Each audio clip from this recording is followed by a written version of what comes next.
அனைவருக்கும் வணக்கம். நம்ம இந்த வீடியோவில் வந்து பார்த்தீங்கன்னா TNPSC group 4 syllabus wise videos வந்து நம்ம பார்த்துட்டு வரோம்.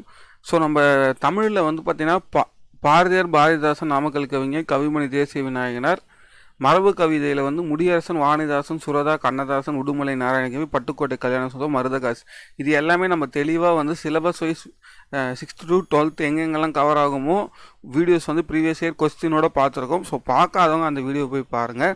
ஸோ நம்ம இன்றைக்கி வந்து பார்த்திங்கன்னா புது கவிதை ஸ்டார்ட் பண்ண போகிறோம். ஸோ அதில் வந்து பிச்சைமூர்த்தி பற்றி தான் பார்க்க போகிறோம். ஸோ 6th to 12th வரைக்கும் பிச்சைமூர்த்தி ரிலேட்டடாக எங்கெங்கெல்லாம் கவர் ஆகுதோ அது எல்லாமே பார்க்க போகிறோம். ப்ளஸ் ப்ரீவியஸ் இயர் கொஸ்டின் பேப்பரும் பார்க்க போகிறோம். ஓகேங்களா? ஸோ மொத்தமாக கம்ப்ளீட்டாக கவர் பண்ண போகிறோம். ஸோ வீடியோ ஸ்கிப் பண்ணால் முழுசாக பாருங்கள். இப்போ தான் நம்ம சேனலுக்கு வந்திருக்கீங்கன்னா கண்டிப்பாக சேனலில் வந்து இந்த வீடியோ ஃபுல்லாக பார்த்துட்டு ஒரு லைக், சப்ஸ்கிரைப், ஷேர் பண்ணுங்கள்.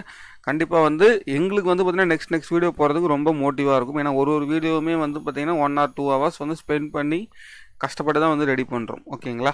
சரி, இன்றைக்கி நம்ம பிச்சைமூர்த்தி பற்றி பார்க்க போகிறோம். ஸோ இது வந்து பார்த்திங்கன்னா புது கவிதையில் வரக்கூடியது. அப்போது ஃபஸ்ட்டு எடுத்த உடனே நீங்கள் பாயிண்ட்டே புது கவிதையின் தந்தைன்னு பார்த்தீங்கனாலே, இப்போ ஃபார் எக்ஸாம்பிள் இதில் நீங்கள் பார்த்தீங்கன்னா உங்களுக்கு தெரியும். ஸோ இப்போது புது கவிதையில் பிச்சைமூர்த்தி தான் ஃபஸ்ட்டு டாபிக். ஸோ அப்போது புதுகவியின் தந்தை வந்து பார்த்திங்கன்னா பிச்சைமூர்த்தி தான். ஸோ நம்ம புதுக்கவிதையில் ஃபஸ்ட்டு படிக்கக்கூடிய டாப்பிக்கே பிச்சைமூர்த்தி தான். ஸோ அப்போ புதுக்கவிதையின் தந்தை யார்? பிச்சைமூர்த்தி. ஸோ இது ரொம்ப ரொம்ப இம்பார்ட்டன்ட், நிறைய டைம் கேட்ட கொஸ்டின். சரி, நெக்ஸ்ட்டு வந்து பார்த்திங்கன்னா இவருடைய வாழ்க்கை வரலாறை மொத்தமாக ஒரு 2-3 minutesல ஃபுல்லாக பார்த்துட்டு ப்ரீவியஸ் இயர் கொஸ்டின் பேப்பருக்குள்ளே போயிடலாம். ஓகேங்களா? சரி, இப்போ வந்து இவருடைய இயற்பெயர்னு பார்த்தீங்கன்னா நான் வெங்கட மகாலிங்கம். இவருடைய காலம்னு பார்த்தீங்கன்னா வந்து பிறந்த வருடங்கள், அதாவது வந்து பார்த்திங்கன்னா 15/8/1990 4/12/1976 வரைக்கும் இவருடைய காலங்கள். ஸோ இவர் தஞ்சாவூர் மாவட்டம் கும்பகோணத்தில் பிறந்திருக்காரு. ஸோ அதுக்கப்புறமா 1924 1938 வரை வழக்கறிஞராக பணியாற்றியிருக்காரு. 1938 1954 வரைக்கும் கோவில் நிர்வாக அலுவலராக வந்து பணியாற்றியிருக்காரு. புரியுதுங்களா? ஸோ 2 இடத்துல ஒர்க் பண்ணியிருக்காரு. ஒன்று வழக்கறிஞராக, இன்னொன்று கோவில் நிர்வாக அலுவலராக வந்து பணியாற்றியிருக்காரு. ஸோ 20ஆம் நூற்றாண்டை வந்து சார்ந்தவர் தான் வந்து பார்த்திங்கன்னா பிச்சைமூர்த்தி.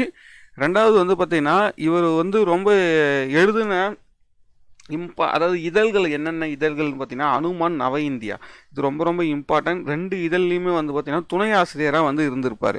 ஓகேங்களா? அதுக்கப்புறம் இவருடைய முதல் சிறுகதை வந்து சயின்ஸ் பலின்னு சொல்லுவாங்க. அப்புறம் முள்ளும் ரோஜாவும். இவருடைய புனைப்பெயர்னு பார்த்தீங்கன்னா பிஹு ரேவதி.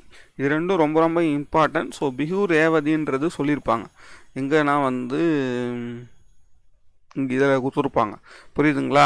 ஸோ இதில் வந்து பார்த்திங்கன்னா இந்த புது கவிதையின் தந்தை நான் வந்து பார்த்திங்கன்னா மொத்தமாக கவர் பண்ணி உங்களுக்கு ஒரு ஸ்டோரி மாதிரி சொல்லிடுறேன். அதுக்கப்புறமா வந்து தொடக்க காலத்தில் வந்து வழக்கறிஞரும் பின்பு இந்து அறநிலையத்துறை பாதுகாப்பு அலுவலராகவும் பணியாற்றியிருப்பார். ஹனுமான், நவ இந்தியா போன்ற இதழ்களில் வந்து பார்த்திங்கன்னா துணை ஆசிரியராக வந்து ஒர்க் பண்ணியிருப்பார்.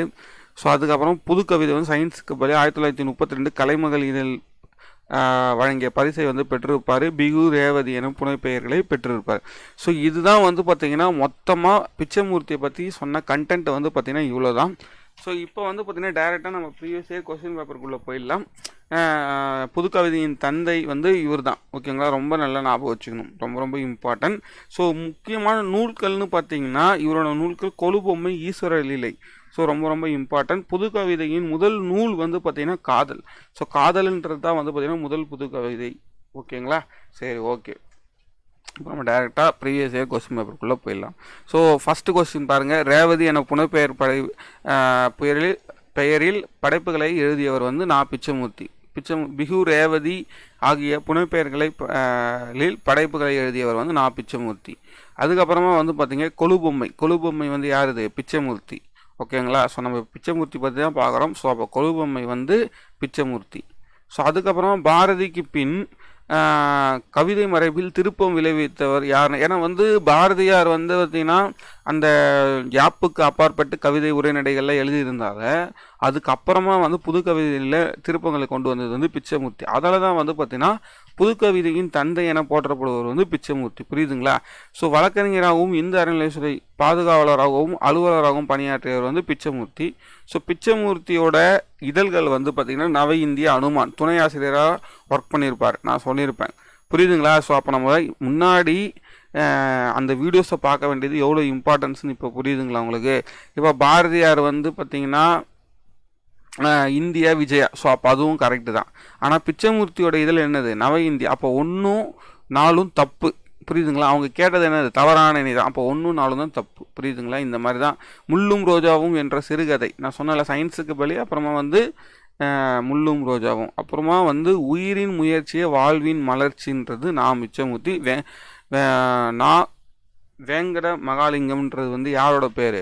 பிச்சைமூர்த்தி. ஸோ இதுதான் வந்து பார்த்திங்கன்னா அதுக்கப்புறம் ஈஸ்வர லீலைகள் என்ற சிறுகதை எழுதியவரும் வந்து பார்த்திங்கன்னா மனிதனின் மாறுபட்ட மன விவரங்களை எடுத்து உறுத்தும் வந்து நான் பிச்சைமூர்த்தி. ஸோ இதோட வந்து பார்த்திங்கன்னா இந்த வீடியோ முடியுது. நம்ம நெக்ஸ்ட் வீடியோவில் வந்து பார்த்திங்கன்னா சீசு செல்லப்பாவை பற்றி பார்க்கலாம். ஸோ இந்த வீடியோ வந்து முழுசாக பாருங்கள், உங்கள் ஃப்ரெண்ட்ஸுக்கும் ஷேர் பண்ணுங்கள். ஸோ நம்ம சேனலில் வந்து பார்த்திங்கன்னா சிலபஸ் வைஸ் வீடியோஸ் வந்து கண்டினியூஸாக கொடுத்துட்ருக்கோம். ஸோ நெக்ஸ்ட் வீடியோவில் வந்து சீசு செல்லப்பாவை பார்த்துடலாம். தேங்க்யூ.